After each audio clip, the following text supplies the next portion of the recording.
திருப்பூர் வடக்கு சட்டமன்ற தொகுதியில் போட்டியிடும் முன்னாள் அமைச்சர் MSM ஆனந்தன் தான் வெற்றி பெற்றால் பல்வேறு வளர்ச்சித் திட்டங்களை நிறைவேற்றுவதாக வாக்குறுதி அளித்தார். திருப்பூர் தெற்கில் செயல்படும் வட்டாட்சியர் அலுவலகத்தை திருப்பூர் வடக்கின் மைய பகுதியிலும், ஊராட்சி ஒன்றிய அலுவலகத்தை பெருமாநல்லூர் அருகே மாற்றி அமைக்கப்படும் எனவும் உறுதியளித்தார். மகளிர் மேல்நிலைப் பள்ளி, அரசு கல்லூரி தொடங்கப்படும் எனவும் உறுதியளித்தார். முதல் வேலையே தாலுகாவை பிரிக்கணும். அது மக்கள் தொகை அடிப்படையில் அதுக்கு நாம்ஸ் இருக்கு.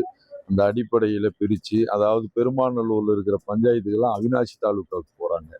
இந்த பகுதியில் இருக்கிறவங்கள திருப்பூர் தாலுகாவுக்கு வடக்குக்கு வர்றாங்க. அது டவுன் சிட்டியில் இருக்கிறதுனால யாரும் எந்த வேலைக்குமே போனால் முடியறதில்லை. நம்ம பெருமாநல்லூர் சாலையிலேயே பாண்டிய நகர் பகுதியில் ஏதோ ஒரு இடத்துல இடம் கண்டு அதில் ஒரு தாலுகா ஆஃபீஸ் உருவாக்குவதற்கு முழு மூச்சாக நான் நடவடிக்கை எடுப்பேன் என்பது சொல்லிக்கிறேன்.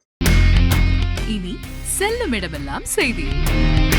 தந்தை டிவியின் வாட்ஸ்அப் சேனலை ஃபாலோ பண்ணினா செல்ல இருக்கும் இடமெல்லாம் செய்தி. இதோ QR கோட் இப்பவே ஸ்கேன் பண்ணுங்க, ஃபாலோ பண்ணுங்க.